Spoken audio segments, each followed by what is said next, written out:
জান বলতেন আর মওলায়ে কায়নাতের আম্মাকে আম্মা জান বলতেন, কারণ উনি জানতেন যে ইনি আমার পরবরিশ করেছেন, মানে আমার বাপ তুলনা, চাচা বাপ তুলনা। হুজুর মোহাম্মদ মুস্তাফাকে কিডন্যাপ করার অনেক পরিকল্পনা ছিল ছোটবেলায়। ওনার চাচা আবু লাহেব বেচে দিবেন ইহুদিদের হাতে, মার্ডার করিয়ে দেবেন। হুজুর আবু তালেব নিজের কলেজায় জড়িয়ে রেখে ডিফেন্ড করলেন। হুজুর আবু তালেব নিজের কলেজায় জড়িয়ে রেখে ডিফেন্ড করলেন যে মোহাম্মদের গায়ে একটা আঁচ আসতে দেব না, আমি খানদান লুটিয়ে দেব। তাই জন্য শায়ের তো বলেছেন, करबल के बनी हाशिम 18 वो पाड़े थे कि तुम पढ़ न सके अब तक कुरान अबू तालिब, तुम पढ़ न सके अब तक कुरान अबू तालिब। আবু তালিবের কোরআন কি ছিল? আবু তালিবের কোরআন কাহেলে বেত আছে, হুজুর আবু তালিবের বলতা কোরআন আছে, মুসলমানদের গুঙ্গা কোরআন আছে। হযরতে আবু তালেব জিন্দাবাদ, হযরতে আবু তালেব জিন্দাবাদ, নারে রিসালাত ওয়া রাসূলুল্লাহ, নারে হায়দারি ইয়া আলী। হুজুর আবু তালেব দাওয়াতে নশিরাত দ্বিতীয় দিনেও বললেন যে আমি আরেক দিন দাওয়াত দেব।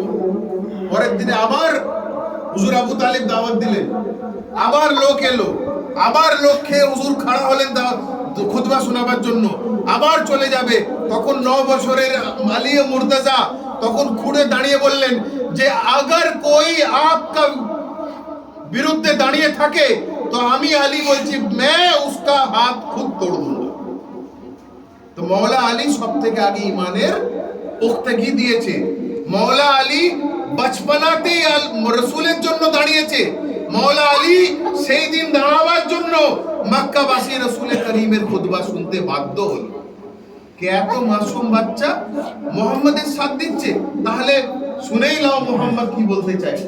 তো যখন হুজুর স্টার্ট করলেন বিসমিল্লাহির রহমানির রহিম, তখনই ওদের মাথা ঘুরে গেছে যে কি স্টার্ট করছে, এটা কি বলছে।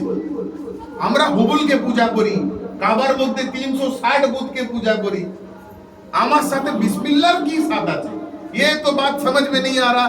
তখন হুজুর বললেন যে আল্লাহ এক আছে আর আমি তার রাসূল আছি, আল্লাহর একটা দ্বীন আছে ইসলাম, তোমাদেরকে আমরা ওই দ্বীনে আনতে চাই। তখন থেকে বিদ্রোহ শুরু হয়ে গেল।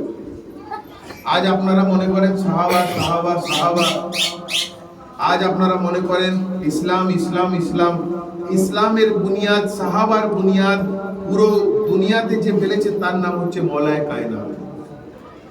ইসলাম কো কশ্তি লহরা, আমরা বলি না মওলায়ে কায়নাত যে নাম, সে নূহের কশ্তিতে গাঁথা আছে। নূহের কশ্তি যদি না থাকতো ওই পেরেক, তাহলে নূহের কশ্তিও ভাসতে পারত না। তো মওলায়ে কায়নাতের তারিখ পাক আজকে আমাদের কাছে এই জন্য গুরুত্বপূর্ণ যে ও শখসিয়ত যার বিলায়ত কাবাতে আর যার শাহাদাত মসজিদে। 19 তারিখে মওলায়ে কায়নাত পাক নিজের বাড়ি থেকে কুফা মসজিদের জন্য যখন বেরোচ্ছেন, তখন হযরতে মালিক বিন আসতারের ছেলে ওনাকে এসে আটকে দিলেন। আটকে দিয়ে বললেন যে মওলা, আজকে এই তারিখে আমার মন ঘাবড়াচ্ছে। মওলা, আপনি বলতেন সব সময় যে रमजान का वो शब होगा जब मैं अपने परवरदिगार से जा मिलूंगा। वो आसमान कब आएगा, वो आसमान कहाँ है मालिक, वो आसमान कहाँ है मोहम्मद। तो रसूल पाक বলে দিয়ে গেছিলেন যে হে আলী, এই আসমানকে দেখে নাও, যখন এই আসমানকে वापस দেখবে তখন ভাববে তোমাকে দুনিয়া ছেড়ে দিতে হবে। তো নিজের আনসারদেরকে মওলা বলতে থাকতেন। তো হযরত মালিক বিন আশতারের ছেলে কলেজার থেকেও বেশি ভালোবাসতেন মওলা আলীকে। বলেন যে মওলা, আপনি কয়েকদিন থেকে একটু চুপ হয়ে যাচ্ছেন, আপনি কয়েকদিন থেকে একটু গুমশুদা হয়ে যাচ্ছেন, একা থাকতে লেগে গেছেন। কেন মওলা, আমরা কিছু গুনাহ করেছি মওলা?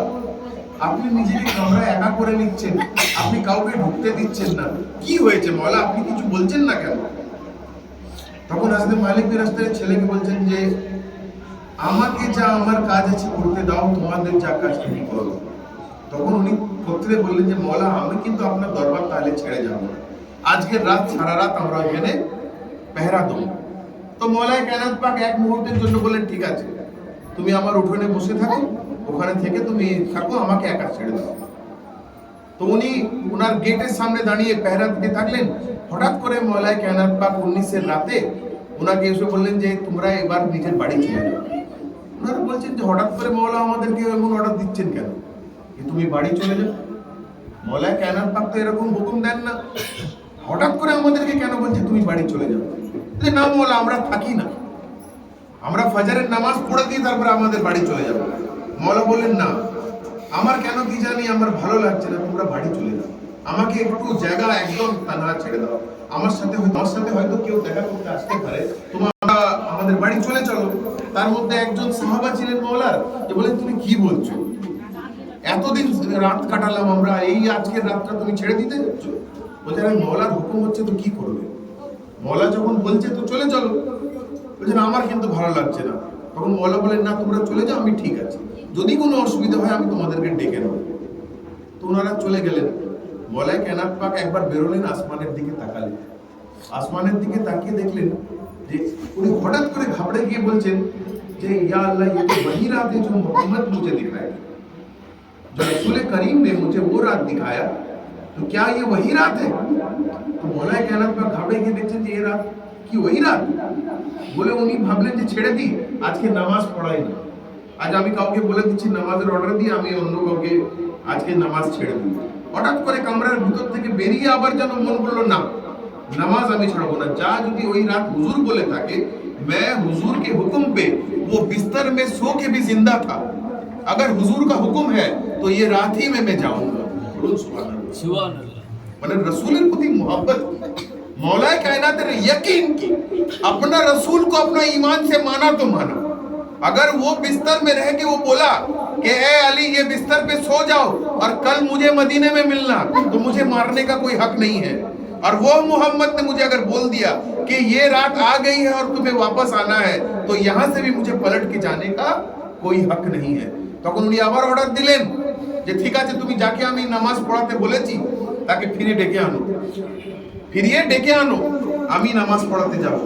মওলা যখন নিজের বাড়ি থেকে বেরিয়ে নামাজ পড়াতে মসজিদের দিকে যাচ্ছেন, তো যেমন উনি বলেন আসসালুনি আসসালুনি, ওনার আওয়াজের ধীমাটা অনেক আস্তে ছিল।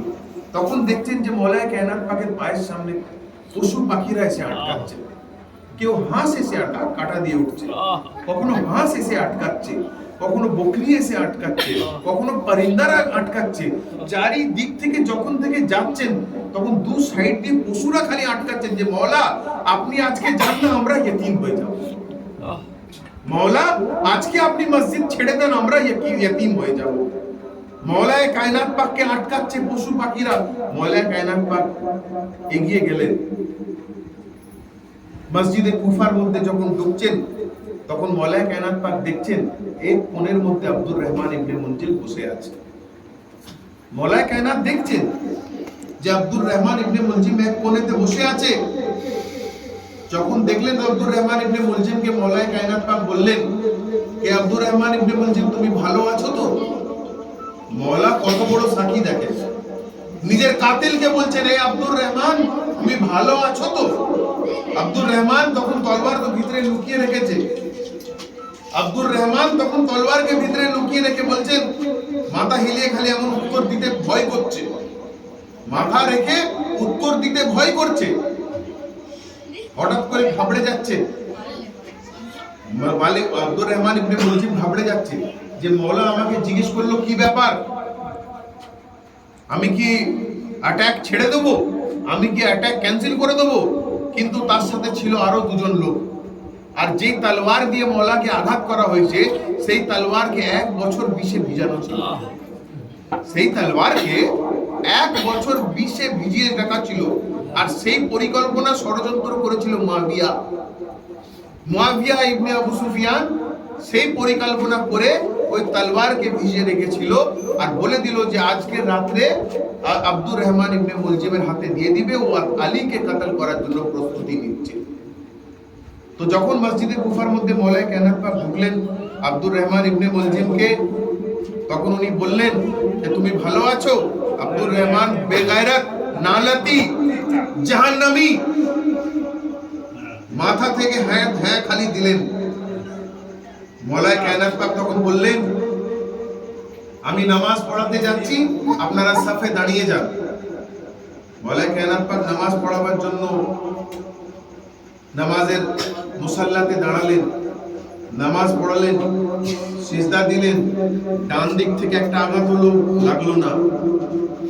বাঁ দিক থেকে একটা আঘাত হলো, লাগলো না। যেই মুহূর্তে মওলা কায়নাত পাক সিজদা থেকে মাথা তুললেন, আব্দুর রহমান ইবনে মুলজিম জেহের আলু তলোয়ার নিয়ে মওলা কায়নাত পাকের মাথায় এমন জোরে আঘাত করলো যে তলোয়ার আমামা চিরে মাথার মধ্যে ঢুকে গেল। তলোয়ার আমামা চিরে মাথার মধ্যে ঢুকে মাথার খুলিকে দু টুকরো করে দিল। এবং মওলা কায়নাত পাক ওই তলোয়ারের আঘাত পেয়ে আমার মওলা এক সাইডে পড়ে গেলেন, আর পড়ে গিয়ে বলছেন, কাবে কি রব কি কসম मैं जीत गया, কাবে কি রব কি কসম मैं जीत गया। তখন মওলা কায়নাত পাকের একজন নিজের আত্মীয় মুসাল্লাতে নামাজ পড়ালেন, আর তাকে মওলা কায়নাত পাকের একজন ভাই সম্পর্কে হন, তিনি আর মওলা আব্বাস মিলে আব্দুর রহমান ইবনে মুলজিমকে পটকে দিলেন।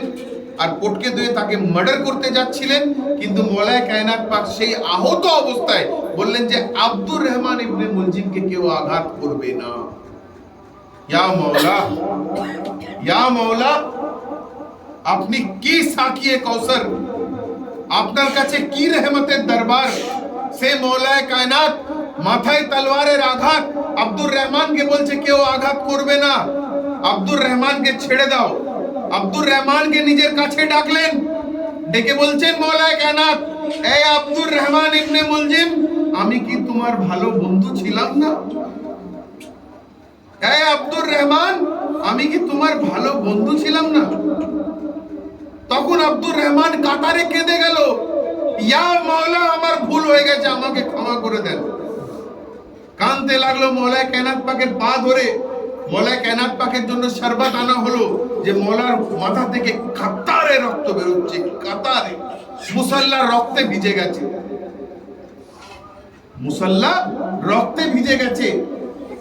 সেই সময় ওই শরবতের গ্লাস যখন আনা হলো, মওলা কায়নাত বললেন যে এই শরবতের গ্লাস আমাকে নয়, আব্দুর রহমানকে দাও। ওই শরবতের গ্লাস আমাকে দিওনি, আমি অত ঘাবড়ে নেই, ভয় খাইনি। হয়তো আমাকে চোট লেগেছে, কিন্তু আমার কিচ্ছু হয়নি।